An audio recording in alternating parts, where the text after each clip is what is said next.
The Supreme Court vacancy President Biden will fill now that Justice Breyer is retiring draws attention to Biden's overall record on the judiciary and on getting nominees not just to the Supreme Court, for which this will be his first chance, but the lower circuit and district courts. A president, depending on how many vacancies are open, can really remake the judiciary for decades. Soon after Biden came into office last year, you had a flurry of judges at the district court, but more often at the circuit court, that's the appeals court level, announced that they are basically semi-retiring. The technical term for it is taking senior status. Very similar to what Justice Breyer has done in the last day or two.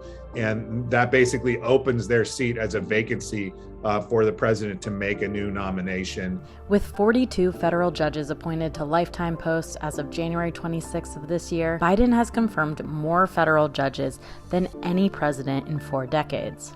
So what has pushed Biden to make judicial appointments such a priority? There's a sense among liberal legal activists and Democratic legal activists that when President Obama had this same kind of opportunity several years ago, he maybe didn't squander it, but was slow off the mark. And there's no question that there's been a sense on the left among legal activists that they got kind of taken to the cleaners during the Trump White House and that they needed to respond to that. It wasn't only that Trump was nominating a lot of judges, but the Senate, while it was under Republican control, changed some of its rules in a way that make it easier for a president to push through a nominee, even if, say, the senators from the state that's involved or from the circuit that's involved might be opposed or haven't given their sign-off on a particular nominee. What stands out about Biden's nominees is his commitment to diversifying the courts. I would say the last couple of Democratic presidents, in terms of gender diversity and racial diversity,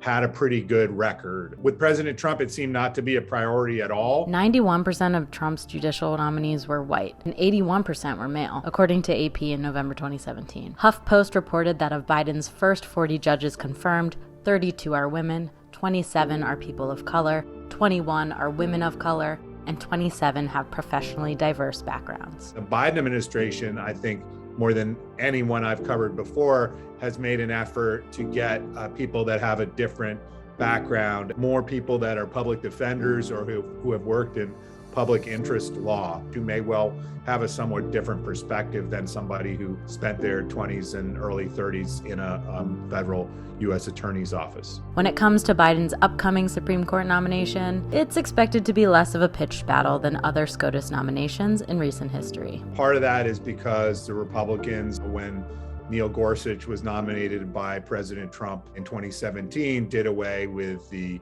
filibuster for Supreme Court nominees. So while Republicans can ask the nominee some tough questions, can demand documents, can put ads on TV encouraging people to vote against her, can try to find things that might potentially make Democratic senators uncomfortable or maybe embarrassed to have to vote for a particular nominee, there's no way through their votes alone Republicans are going to be able to stop this nomination unless you have something we really don't expect, like a sudden health problem for a Democratic member of the Senate. The other reason I would mention would be that we're talking about swapping a member of the court's liberal wing for another member of the court's liberal wing. But we're not talking about a nomination that has potential to swing the court. The swinging of the court was already done under President Trump. The confirmation process of a SCOTUS nominee will get a lot of attention, but with the court under such a decisively conservative majority, people shouldn't lose sight of the fact that there are significant cases currently pending at the Supreme Court.